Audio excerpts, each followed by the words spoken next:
Beloved, beloved, beloved, good morning. It's Wednesday. It is actually the day of the Tiki Hut Retreat. Tonight, sometime around 5 or 6, people are coming from all over the country. Some 50 plus people are going to be there. We're going to be having a great time. We're going to be talking about how to grow you spiritually. We're going to be talking about how to grow you personally. And we're going to be talking about how to grow you profitably, the way God has designed it for us. I'm so excited about this. So I want to invite you guys to the virtual. Still come to the virtual at toddsailor.com. Do the Tiki Hut virtual. Love to have you. Man, we're going to have a great show today. Beloved, let us love one another, for love is of God. What's the difference? Let's talk Buddhism. Let's talk everything. Come on, let's get it on. Preview. Todd is not only a remarkable, successful 30-year titan in business with having multiple businesses that generate multiplied millions of dollars. And if that plan happens to be to build $1 million company, which I can help you do. But he's humble. He's a man of God. He's a family man. The world's news organizations are built on everything but positivity. He is an influential entrepreneur and business speaker for over 30 years. I've got to forecast. I've got to pronounce. I've got to project. I've got to share with you my ideas, my vision, my goals for not only myself, but for you. That's why he came up with his incredible concept of taking and creating a platform for people that are wired differently. And you got to understand that your habits of your person and your habits of your business and your habits of your spirituality have to lead to the North Star of who you are. We need to figure out who we want to be in life.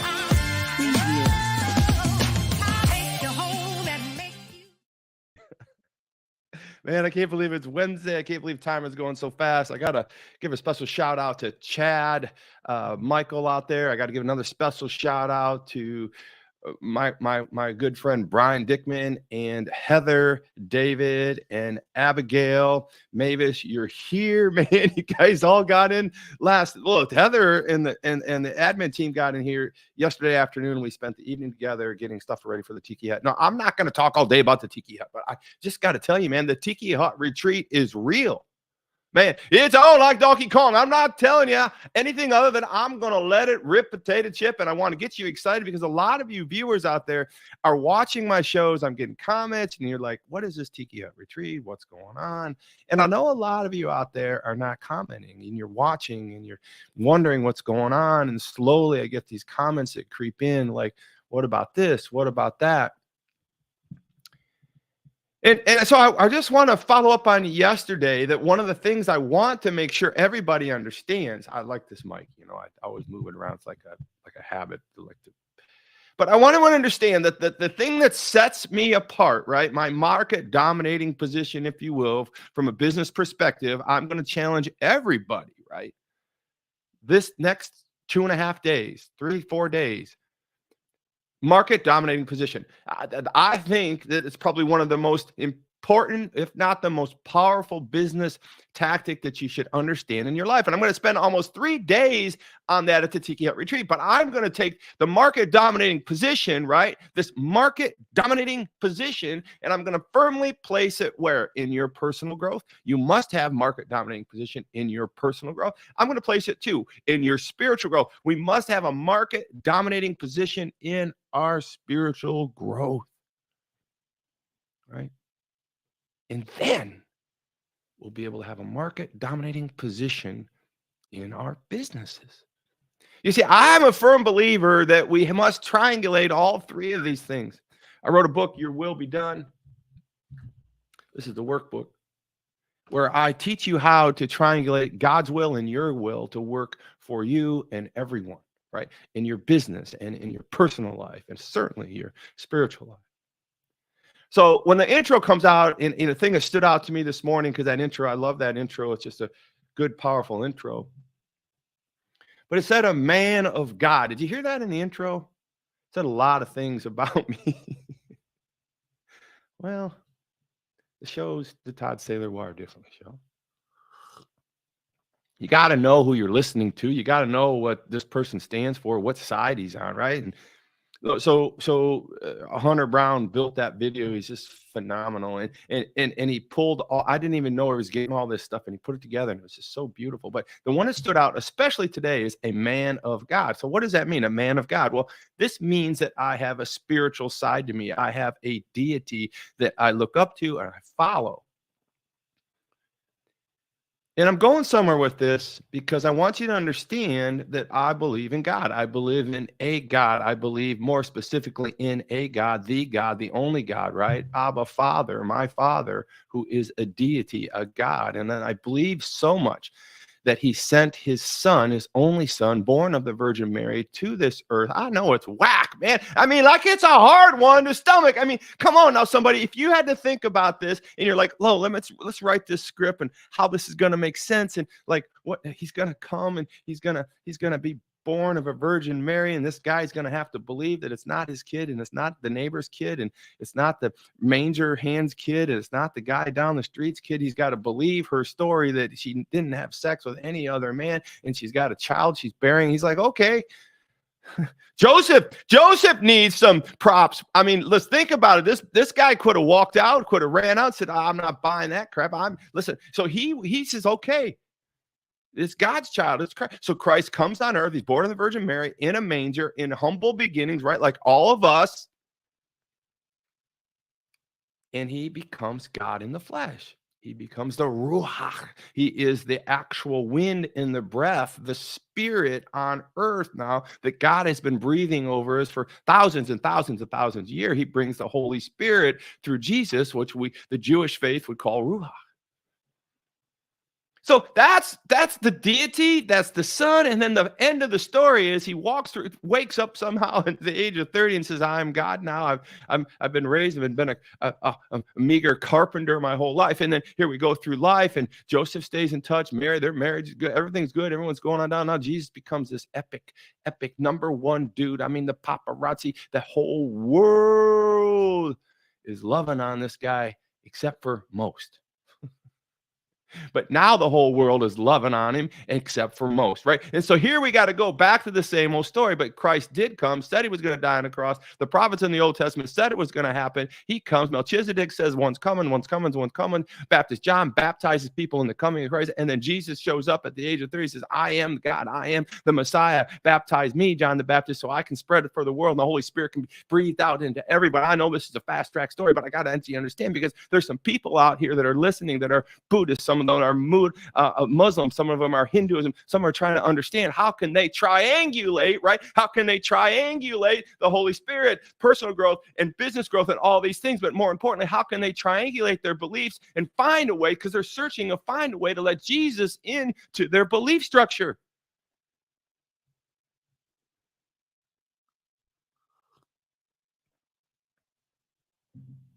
And my argument will be this next 4 days is that you can't have this business growth without your identity triangulating your business, your personal, and your spiritual growth. I'm the only coach in the world doing what I'm doing every day, every morning, building you personally, spiritually, and profitably. And this weekend, I'm going to show students and how we turn their companies around in less than 8 months and put more than $100,000 in their pocket, because the program works. God does not want us poor. God does not want us, more importantly, watch this, he does not want us unsuccessful. And if we're using him in our lives, personally, spiritually, and business-wise, then he is going to celebrate our wins with us. He is going to be part of our wins. Everybody that's won in my program is giving credit to God, not me. I digress. So Jesus comes back, says he's going to die on the cross. He dies on the cross, says he's going to die and then rise in 3 days. And so he dies and he rises in 3 days. And then the disciples see him and they say, "Oh my gosh, we were believers, but now we really believe." Even doubting Thomas believes because they saw him in 3 days walking around. He came back and talked to him, came back from the dead. I mean, it really did happen. That's the difference, because God is a deity. God had a son. He fulfilled his prophets. Those things happen. And you can say, "Well, that's just a book and the words, and I don't have to believe it." You don't have to believe it. But it is the breath of God. This is the Ruach of God. Right?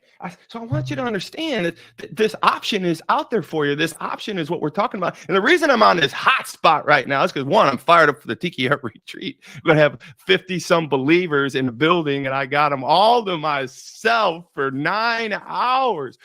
Woo! I bet you they're going to be tired. So the reason I want you to understand is because I got this topic for you today. Love is louder. Love is louder than Buddhism naysayers. Love is louder than Hinduism. Love is louder, and some of you may in the Jewish faith. Love is louder than Pakistan. Love is louder than Ukraine. Love is louder than the Palestinians. Love is louder than the Israel. Love is louder than all of this stuff that's going on in this world right now. Love is just louder, damn it. Come on now, somebody. So I want you to understand that's what we're talking about today. And I know you're thinking about how God will work in your life. And if you're not, you wouldn't be on this show. You could be a hater, a doubter, a naysayer, but you wouldn't still be on this show if you weren't thinking about something. And the reason I really got fired up this morning is because I was so excited. Look at the viewers. Thank you so much for coming on this morning. So many comments. Listen, I'm going to show you something.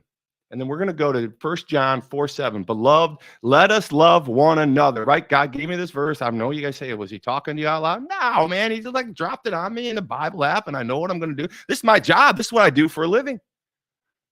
I just said it out loud. There you go.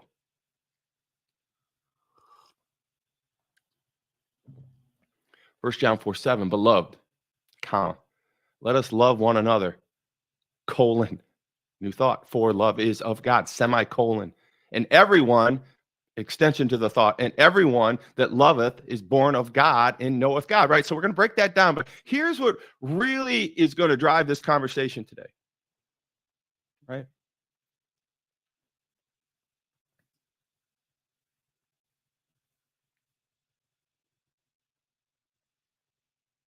He came, hi, my name is Mickey. Jesus loves you the same. That thing many people may miss, right? And so what was here was, hi, this is such and such. I'm Buddha. How going to work for me? I am a Buddha. How is this going to work for me? I am Buddha. I am a Buddhist. How is this Jesus thing going to work for me? So I want you to follow up here where it says, this is blank. I'm Buddha. So how is this Jesus thing going to work for me? And so I started thinking about that. And I'm like, this person is a wonderful person. I believe I know this person. I'm not sure. But here at the end of the day, I want you to understand that I get it that you're Buddha. And love is louder. And so if you can just focus on this idea of love, and we can hone in on love, and we can hone in on this idea of Christ like love, right? Love is louder, and that's what I want to back into. Here's something I have for you. And I want you to watch this video. Love is louder from He Gets Us. Remember, hegetsus.com. Hegetsus.com. Here is some of the focus and the driving and the people that I've learned to support and I'm a part of with my good friend Darren Gray, that we're out to the Super Bowl, and these people are on fire. This is Jesus's marketing team. Watch this. Love is louder. We're going to play it twice.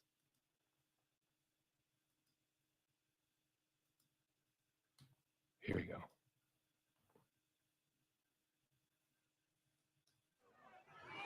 Hate is loud. It uses all its breath and then some to shout its selfish causes and to spew its vile venom. It's obsessed with division and distress, with its gain and its success at another one's expense. Hate is loud, but love is louder. It is patient, it is kind. It is gentle, but it is strong. But it's a different kind of sound. It doesn't shout or raise its voice. It's love's whisper that is loud. A whisper like a song, or like the rushing of the wind. It reverberates and resonates. It amplifies within. Love is louder.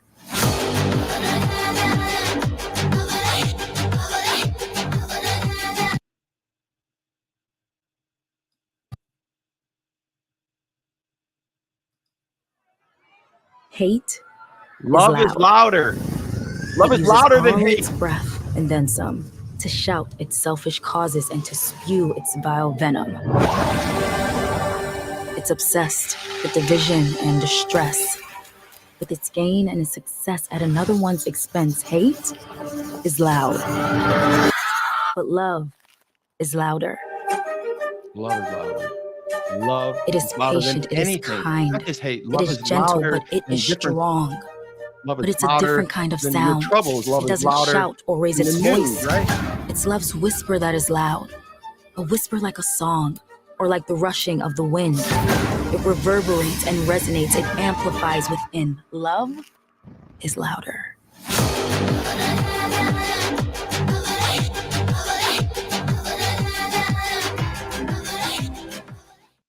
Jesus loved louder. He gets us, right?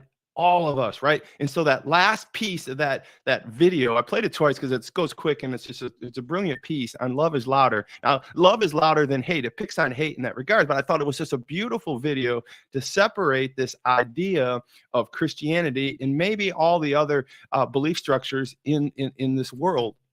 You see, Christianity is the only belief structure that you can't do push-ups to get into.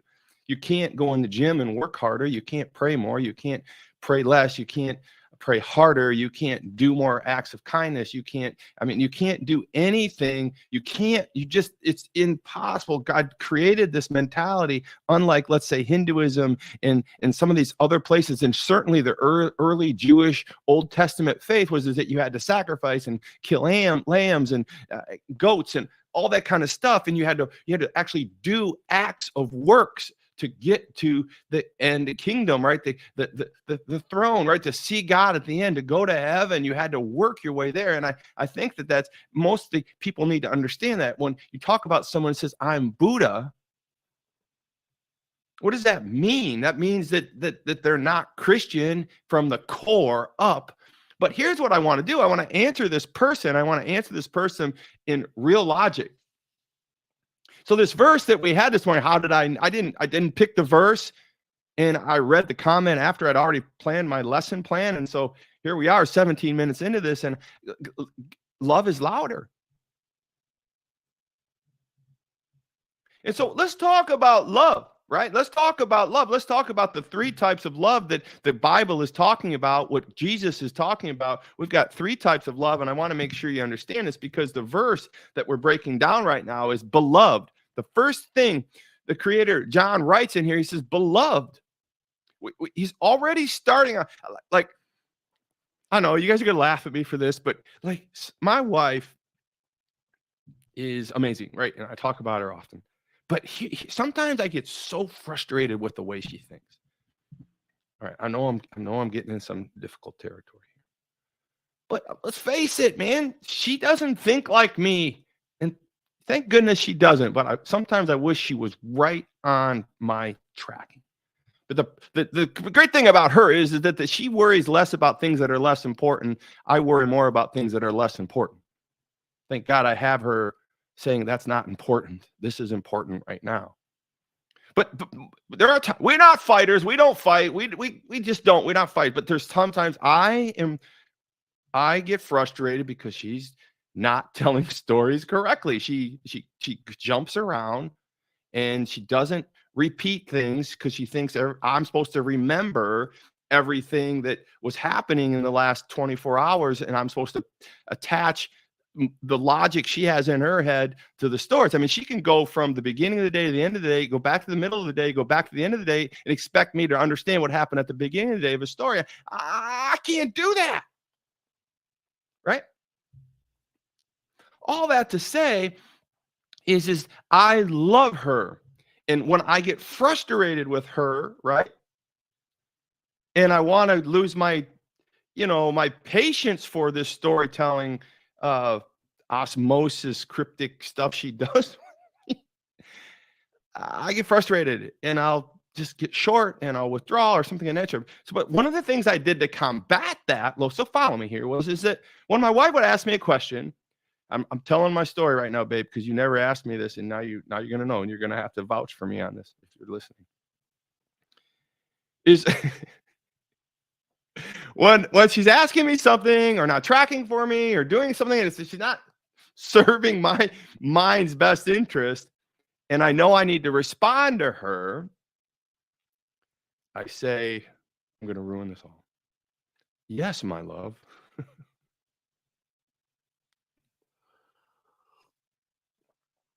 Hey, Todd, I want to talk to you about this thing that happened to my life. Yes, my love. Hey, Todd, when are you going to get this thing built? When are you going to get this flight booked? When are you going to get this car fixed? When are you going to get this boat done? When are you going to? Yes, my love.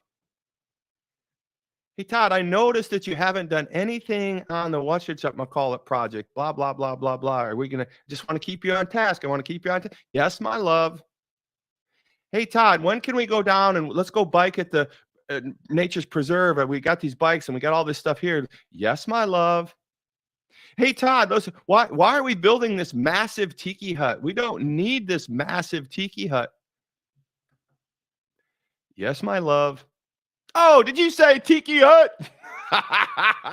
Yes, my love. Yes, my love. Yes, my love. My beloved, right? John said, my beloved. So let's just take a quick commercial because you're coming to the tiki hut retreat. I just built the world's biggest tiki hut in the world. Look at that bad boy. That's about 100 by 25 of tiki hut retreat amazement.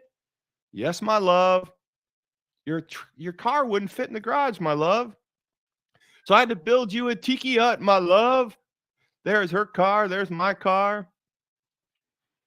When's it going to be done? I don't know, my love. But here it is, man. The tiki hut retreat. This is me climbing up there, right? Like working. I acted like I was going to work, but I really didn't work. But so John starts out this 1 John 4:7. He says, beloved. Yes, my love. I want you to just, instead of making fun of that, maybe some of you are making fun, maybe not. So I've trained my mind, right? We talk about this stuff all the time. I trained my mind to understand that I don't need to be angry with this request that's coming on top of the last 4 requests. I've trained my mind to say, beloved. Oh, that's my beloved. That's my beloved wife of almost 40 years. That's my beloved. Yes, my love, right? And so this is what John's doing. Beloved, I want you to understand. Beloved, I love all of you. I've been called to love you. See, there's 3 types of love. There's eros love, which is equal to sex. Let's just say it. Eros love, 3 types of love in the Bible that God gave us 3 types of love, right? Eros love is sex, affection, all that kind of stuff. John's not talking about that right now. Then there's the phileos. That's friendly love, like friendly love. Like I want to help the neighbor. Like they lost their puppy. I got the puppy. I take it back to them. I feed the puppy. I will take care of all that. This is my neighborly love, right? My neighborly brotherly love. But agape love is what John's talking about right here. He says, beloved. Before marriages, we say, dearly beloved, we are gathered here because he wants all of us to be of like minds in Christianity, to love God so that we can bless these people that are being married. Dearly beloved. You go to a marriage and you hear that from a person who's executing the wedding, not always a preacher, but all preachers traditionally and Prince start their shows with dearly beloved, we are gathered here. Prince was a preacher. I don't know. But he started with, yes, my love, dearly beloved. And it's agape, sacrificial, unconditional love of God and others. It's just this love, acceptance, caring. Right? That's why I struggle with the border situation so much. I'm going to get to this. But the border situation is it's like one of the most brutal political positions, I think, for a Christian. You know, because we are called to love, agape love, right?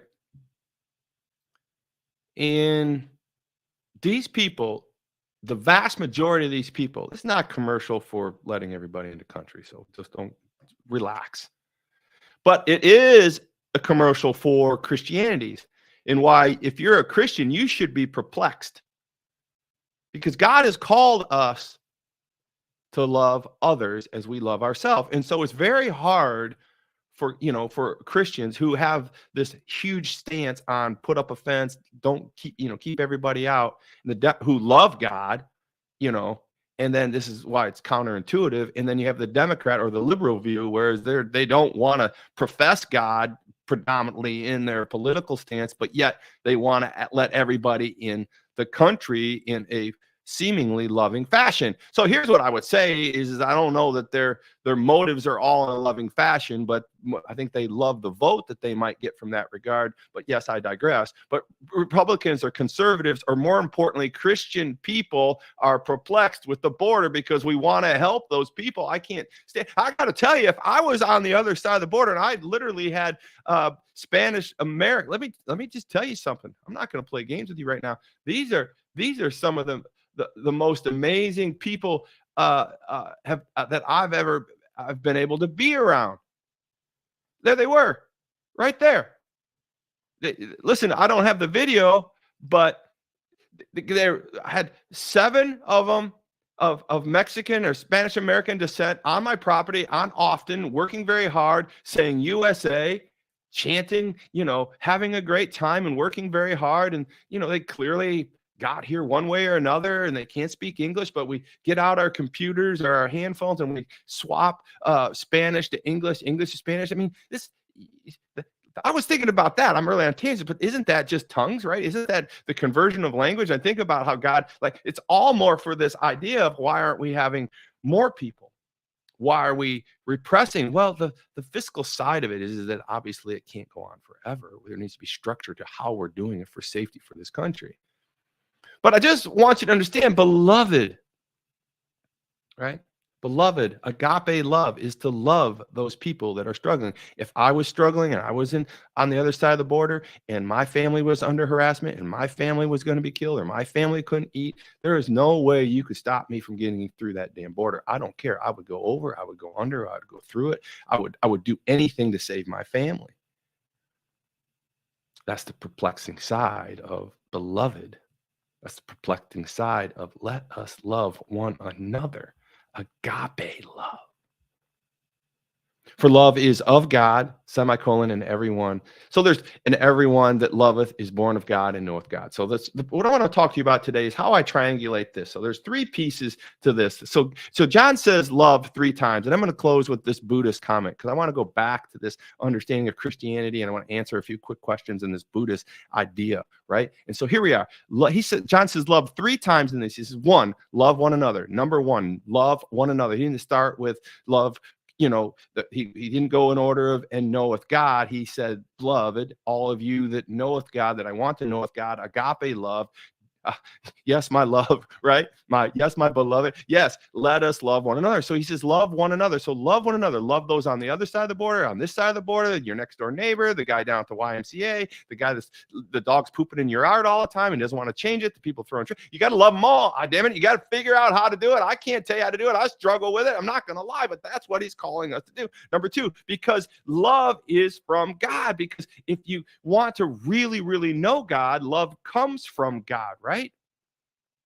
The true essence of agape love. I mean, you don't have to be a Christian to have sex. You don't have to be a Christian to love your friends, but you do have to be a Christian to truly love God and be born again. And so that's what I want to make sure. I'm not saying that the Buddhist and the Hindu can't love. They just can't love in an agape way. That agape love is a Christian love.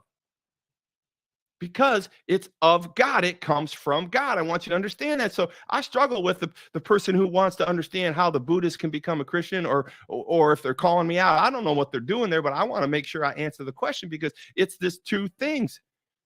Love one another first. That's what we got to do. And 2, because love is from God, agape love, this true sacrificial love of God and others only can be agape love, can only come from God. And number 3, when he says God, in the very end, he says, truly love God. To truly love God is to be born again. He says to truly love God is to be born of God and knoweth God, which is to be born again. So 1, love one another. 2, right? 2, love is from God. Recognize that your love comes from God. Your agape love comes from God. And number 3, truly love God is to be born again. So you really, if you really want to learn how to love unconditionally, if you really want to learn how to love sacrificially, right? If you really want to know, you have to be of God. You have to be agape love of God. You have to have Christ in your heart. Now let's talk. Let's take a break here because we're running out of time here. But so let's talk about this real quick, and I want to bring it out. This is such and such. I'm Buddha. How is this going to work for me? How is this Jesus thing going to work for me? And so I want to touch on that. So I looked up and I know a little bit about Buddhism, and I just want to help you. I want to answer your question directly. I gave you some answer on the Facebook, but any of you out there, you need to understand that Christianity is the only faith that you cannot work yourself into. It's the only faith that you, if you do one and one thing only, is accept Christ into your heart, the fact that he died on the cross and rose again, right? Push-ups ain't getting you there. Right? It's the only belief structure like that in the world. That should help you out right there. But directly with Buddhism, so I did some Siddhartha Gautama. Siddhartha Gautama, 500 BC, was the man that is Buddha. 500 BC. This is a man, just a normal dude, just like James Smith in maybe the Mormon world, where he found, I don't know, 26 plates or 25 plates or something like that. But Siddhartha Gautama is Buddha. So he becomes Buddha 500 BC. And his whole project, number one, I've got the 4 points of Buddhism that I think can help you triangulate your Christianity walk, talk, and question into Buddha. Is one, Buddhism is non-theistic. Non-theistic. It means that Buddha, there's no deity. There's no God in Buddhism, right? So right away, that tells me there's hope. There is a possibility, because if you don't have a God, you have Buddha. Don't put Buddha in God's place. Take God, put God first, and look at Buddha's principles. You know, there's a lot of people that walked around in the Bible: James, John, Peter, Simon, right? All these people, Paul, walking around. I'm not going to put Buddha in as an apostle or a disciple, but I'm doing this. I'm not in the Bible. I'm saying some good things, right? So I want you to understand this, the Gautama, or this Buddha person that is being worshipped all over in some places in the world. He placed no God there. So there's place for you to have a God if you're a Buddha follower. And I would propose that our God is your God. Number two, he began as a man. Our God was never a man. He sent his son here to become man, to spread the gospel, to die on the cross, to prove that he is the only one and only God, right? Number three, Buddhas seek nirvana. Buddhas are seeking this painlessness in life. Nirvana is painlessness. How can you make my life painlessness? It focuses not on happiness, but just make it painless. God focuses on joy and happiness, love, right back there. Beloved, let us love one another, for love is of God. It's not, we're not seeking nirvana, we're seeking love. And by the way, by seeking love, we do find a place or a way to get to nirvana. And number four, the 4 truths of Buddhism: all exist is, they believe all that exists are suffering, which I don't think that that's really kind of untrue at all points, but at all times, I don't know. And that's called dukkha. They believe all that you believe, if you're Buddhist, are suffering. And I can't argue the fact that I'm not suffering at some point, sometime, all the time, anywhere. I don't know. And the cause of dukkha is cravings. To stop suffering, stop the cravings. We'll be talking about the habit loop later on today at this Tiki Out retreat. And number 3, to end dukkha is to end the craving, right? End the craving. So one, we got the dukkha, all our suffering, which caused in the dukkha is caused by craving, is 2. And number 3, the point of what's going on is that we are Buddhists are trying to end the dukkha, or end the craving. And last but not least, the path to end dukkha is to meditate, pray, and go through these things. So I know that's a quick version of Buddhism, but what I'm trying to do is give you a commercial here, because I think that this friend that asked me this question, any of you out there that are non-believers in Christian, but are enlightened in your own faith or in what you're trying to do in life, man, I think you need to understand, and I was explaining this to my wife this morning, that Jesus literally came back for everybody.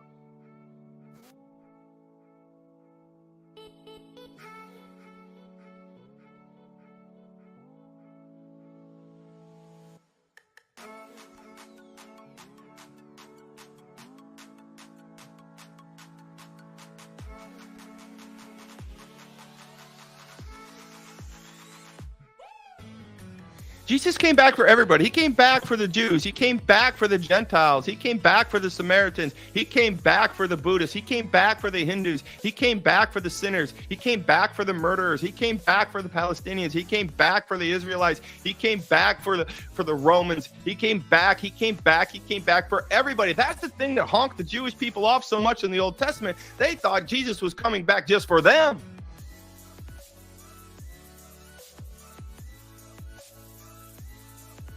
Love is louder.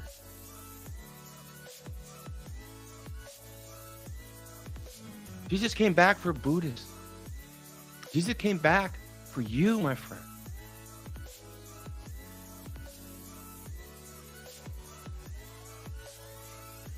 The New Testament speaks of this. You know, Jesus just wants you to accept him and believe him and have faith in him. Believe that these words are true.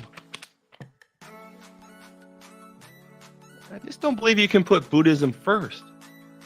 And I don't think you can worship Buddhism. I don't think you can put Siddhartha Gautama in front of God, in front of Jesus.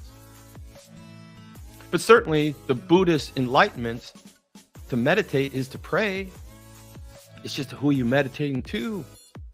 You can't meditate to Buddha because he himself is not a god. He never said he was a god. He was a human being walking around. And I'm not dissing on Buddhism. I'm just like not running from the facts that there's people out there listening to this show, wondering things that I'm asking you to wonder. This person who wrote into me, I love you. I really do. I care about you. You know it. You know it. And I love you so much that I'm going to tell you the truth of what the Ruach, the Spirit, history, timelessness, paradise in the kingdom, and how to get there. Buddhism has a lot of great principles, and so does Hinduism and other faiths. You know, keep those belief structures if they're good and they align with God. No problems. I just need you to accept Jesus Christ as your Lord and Savior. That he died on the cross and rose from the dead. And put him first. And trust me, this is all going to work out. Personally, spiritually, and even profitably. All right, thanks for this morning. I'm super excited. It's Tiki Hut time. Let's get it on like Donkey Kong.